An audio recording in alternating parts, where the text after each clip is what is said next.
नमस्कार दोस्तों, आज हम सुनेंगे सोमवार की व्रत कथा।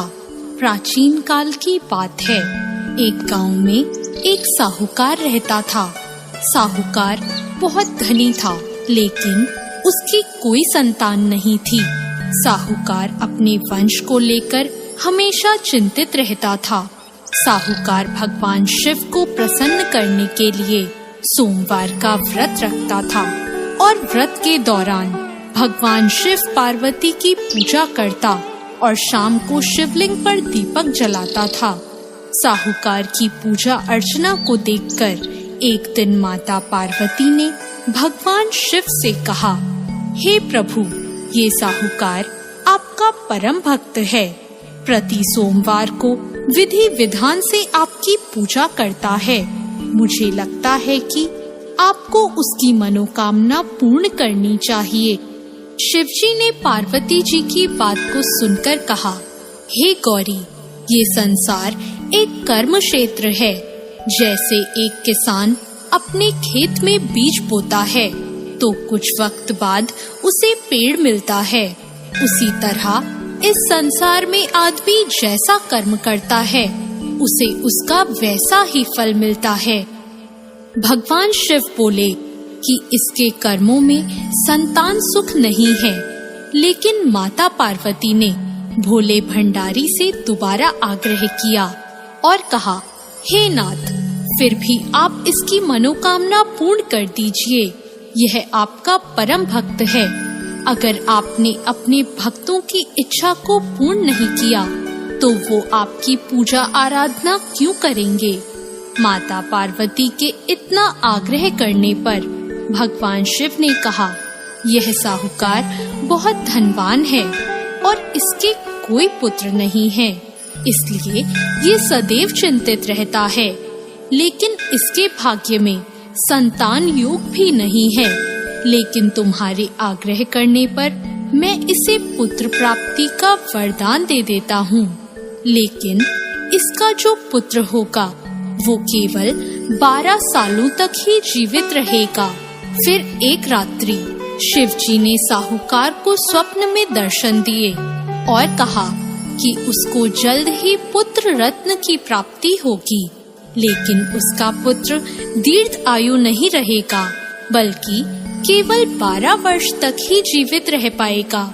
यह बात सुनकर साहूकार ना तो प्रसन्न हुआ और ना ज्यादा दुखी हुआ। साहूकार ने इस बात को सुनकर भी पूजा अर्चना जारी रखी और कुछ दिनों बाद साहूकार की पत्नी गर्भवती हो गई और उसने एक सुंदर बालक को जन्म दिया।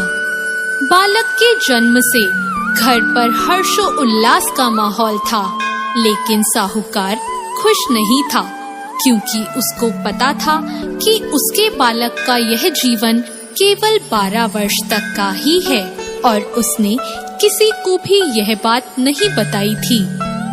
जब साहूकार का बालक 11 वर्ष का हुआ तो साहूकार की पत्नी ने कहा कि अब इसका विवाह कर देना चाहिए, लेकिन साहूकार ने मना कर दिया और उसे शिक्षा के लिए काशी भेज दिया।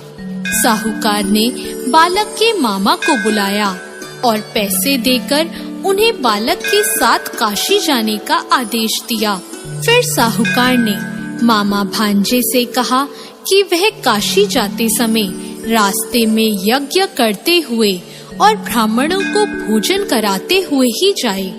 दोनों मामा भांजों ने ऐसा ही किया। काशी जाते वक्त जिस रास्ते से मामा भांजे गुजर रहे थे, उसका राजा अपनी पुत्री का विवाह एक ऐसे राजकुमार से करवा रहा था जो कि काना था, यानी उसे एक आंख से दिखता नहीं था। दूल्हे का पिता इस बात से चिंतित था कि अगर दुल्हन पक्ष को यह पता चल गया कि दूल्हा काना है तो राजकुमारी विवाह के लिए मना कर देगी। इसलिए उसने जब साहूकार के पुत्र को देखा तो उसने सोचा कि मैं अपने बालक के स्थान पर तोरण के वक्त इस बालक को बिठा दूंगा और दुल्हन के पक्ष वालों को पता भी नहीं चलेगा। दूल्हे के पिता ने साहूकार के पुत्र को इस बात के लिए राजी किया। इस तरह साहूकार के उस लड़के ने दूल्हे के कपड़े पहने और घोड़ी पर चढ़कर तोरण की रस्म पूरी की। तोरण के बाद फेरों की जब बारी आई तो दूल्हे के पिता ने साहूकार के पुत्र से अनुरोध किया कि वह दुल्हन के साथ फेरे ले और जब विवाह संपन्न हो जाए तो यह बात किसी को ना बताए।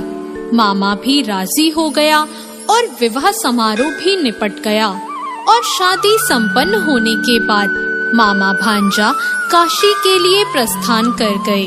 परंतु साहूकार के पुत्र ने दुल्हन के कपड़ों पर लिख दिया कि तुम्हारी शादी मुझसे हुई है, लेकिन जिसके साथ तुम जाओगी वह एक आंख वाला आदमी है और मैं काशी में शिक्षा ग्रहण करने जा रहा हूँ। जब राजकुमारी ने यह बात पढ़ी तो उसने राजकुमार के साथ जाने से इनकार कर दिया और अपने पिता से कहा, यह मेरा पति नहीं है, मेरा पति शिक्षा ग्रहण करने काशी गया है। जब सब जगह यह बात फैल गई तो मजबूरी में दूल्हे के पिता को सारी बात बतानी पड़ी और दुल्हन के पिता ने भी अपनी बेटी को भेजने से इनकार कर दिया। इधर मामा भांजे दोनों काशी पहुंच गए और बालक शिक्षा ग्रहण करने लगा और मामा ने यज्ञ कराना भी शुरू कर दिया। जब साहूकार का पुत्र 12 साल का हो गया तो एक दिन वो अपने मामा से बोला कि उसकी तबीयत ठीक नहीं है और वह सोने अंदर जा रहा है। साहूकार का पुत्र अंदर सोने गया और उसकी मृत्यु हो गई। कुछ देर बाद जब मामा अंदर पहुँचे, उन्होंने जब अपने भांजे को मरे हुए देखा तो वो बहुत दुखी हुए, परंतु वह रो नहीं सकते थे वरना उनका यज्ञ अधूरा रह जाता। इसलिए मामा ने वापस जाकर यज्ञ पूरा किया और ब्राह्मणों का भोजन कराने के बाद मामा अपने मृत भांजे को देखकर रोने लगे। उसी वक्त उसी मार्ग से शिव पार्वती गुजर रहे थे। माता पार्वती ने किसी के रोने की आवाज सुनी तो उन्होंने शिवजी से कहा, हे प्रभु, कोई मनुष्य रो रहा है, चलो उसके दुखों को दूर कर देते हैं। शिव पार्वती मामा के पास गए और उन्होंने जब मृत बालक को देखा तो हैरान हो गए, क्योंकि वह भगवान शिव के आशीर्वाद से जन्मा साहूकार का पुत्र था। माता पार्वती ने कहा, हे नाथ, यह तो साहूकार का पुत्र है जिसको आपने केवल 12 वर्ष तक का जीवन दिया था। पार्वती जी ने मृत बालक को देखा तो उन्हें दया आ गई और उन्होंने शिवजी से कहा, प्रभु, आप इस बालक को जीवन दान दे दीजिए, वरना इसके माता पिता जीते जी मर जाएंगे। माता पार्वती के आग्रह करने पर शिवजी ने उनकी बात मान ली और उसे जीवन दान दे दिया। साहूकार का पुत्र जीवित हो गया और मामा भांजे अपने घर की ओर प्रस्थान के लिए चल दिए। रास्ते में साहूकार का पुत्र उसी शहर से गुजरा जहां उसका विवाह हुआ था। दुल्हन के पिता ने बालक को पहचान लिया और मामा भांजों को लेकर अपने महल आ गए। दुल्हन के पिता ने एक समारोह किया और अपनी पुत्री को साहूकार के साथ भेज दिया। जब साहूकार का बालक अपने घर पहुंचा तो उसके माता पिता छत पर बैठे थे और सोच रहे थे कि अगर उनका पुत्र सही सलामत वापस नहीं लौटा तो वे दोनों भी इसी छत से कूदकर अपनी जान दे देंगे। पर उसी समय उसके मामा वहां आ गए और उन्होंने बताया कि उनका पुत्र जीवित है और विवाह करके वापस लौटा है। साहूकार ने अपने बालक को जीवित देखा तो खुशी से उसका स्वागत किया और साहूकार का पूरा परिवार खुशी खुशी अपना जीवन बिताने लगा। जैसे भोलेनाथ ने इस परिवार पर कृपा करी, ऐसी कृपा सब पर करना। तो दोस्तों, कैसी लगी आपको आज की ये कथा? ऐसी और कथाओं के लिए हमारे चैनल भक्ति ज्ञान को सब्सक्राइब करें। धन्यवाद।